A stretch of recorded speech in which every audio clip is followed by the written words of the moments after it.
Peace, yeah, Tani here. I wanted to mention this book, the Kybalion, to those who haven't heard of it. It's a pretty good teaching of the Hermetics philosophy. It's pretty much, the laws of the universe, pretty much in a sense. But I'm going to read something in this book real quick and talk a little bit about it. This one is having to do with the law of polarity. Everything is dual. Everything has poles, meaning there is always like two sides to a thing. Let me finish. Everything has its pair of opposites. Like and unlike are the same. Opposites are identical in nature, but different in degree. Extreme meet. All truths are but half-truths. All paradoxes may be reconciled. So when it says everything has a pole, meaning there's always two sides to a thing, obviously. Everything has its opposite pair, like and unlike, the same. And when it says opposites are identical in nature, it's kind of like hot and cold. That's opposites, hot and cold. Right? It depends on the vibrational rate that you're on. You're going to be vibrating on such frequency or such a level when it comes onto just us. Extreme meat.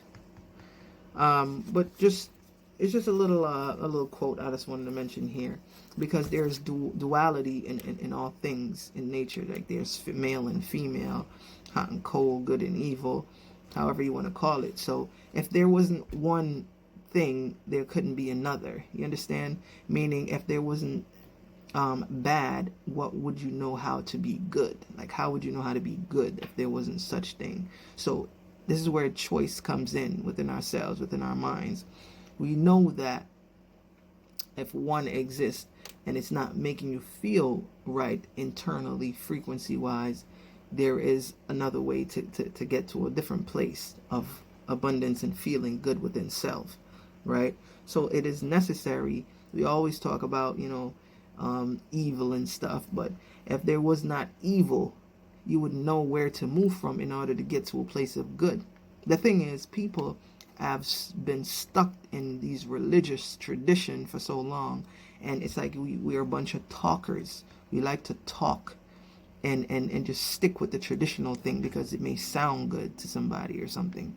But the thing is, if it's not really making any kind of change or difference, or it doesn't make sense to you, because let me tell you something about the people that I know, our Caribbean people at least, like and I was brought up the same way, right? So we were taught one thing from day one, right? Not that it was correct, everything about the Bible is there, yes, as the good book for us all. But what I'm saying about it is we were taught something else differently when we were never taught to look within ourselves for anything. Always to look outside, look in the sky, because there's a man sitting up there, a Father God sitting up there doing all of this stuff. Like, we didn't really understand the whole concept on anything of such.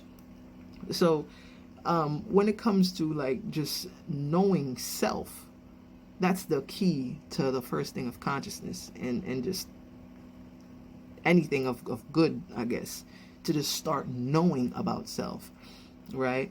So if things are not presented to you and you're just so stuck in like religious dogma that I too was part of, until you have to really dig in, dive in, let it make sense. If this stuff makes sense to me, I'm like, you have to dismantle what it is you were taught your entire life. I know it's not easy to do. It's not something easy, but people would rather hold on to something that they were taught for so long that didn't make sense. Still doesn't make sense until this day and age, but you still hold on to it because that's what you were taught from day one, from birth.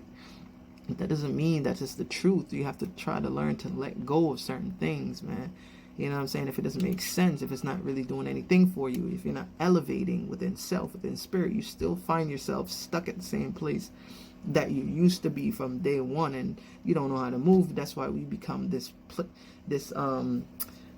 people of just victimizing, not understanding that there ain't nobody coming to save you. Ain't nobody coming to save you. You got to get it right and go within self and try to figure out the answer for yourself. You have to have a relationship with you first. The first person you're gonna have, the first thing you're gonna have a relationship with is with you. The thing too, what would like I realize with us is we project onto other people, or we project anything that is going on within us. This is what we project onto everybody else. Just understand that. And if you take things too serious, it's something that's within you that you need to fix in order, for whatever it may be that somebody said to you in order for you to feel a way about it. So check yourself first, you know what I'm saying? We have to all check ourselves. I mean, excluding self, but every day is a learning process. And when you just become aware of these things, you can work on them, right? Ain't nobody perfect. Ain't nobody perfect out here. We're trying. We're always learning as people, right? We are gods. The thing is too, when you say we're gods, God projects the self out here in this fleshly form, and it's not like we remember anything. It was deliberately done in order for us to experience this life. If we know all things, what would there be to do here on the planet? So we got to go through the struggle and experience life from different perspective, different personas. So I believe we do come back to experience this life in different form, different realm. There are so many different things. The trees are having its own experience as God doing its thing down there. We don't know what the tree does. The stone, the flowers, the bees, all of these things that were created in nature are having their own experience as a form of God being, experiencing what it is one needs to here on this planet. And it's just like that. It's just simple as that, man. But we run away from the responsibility of thinking that we are God, knowing that we are God. We are just mirror of a physical form enfleshed of God. But once you rise your vibration to a certain plane, you get to that understanding better, knowing self. It's already in you. It's just a matter of we are unaware of the tapping into ourselves in order to ask ourselves what one needs to do in order to bring it forward into this physical form of matter. Quantum understanding just teaches you so much, and it's just necessary to learn all of that stuff, So anyways, I don't want to cut this thing too short. Peace and love, and stay tuned for some more videos. Peace. Thank you. Love you guys.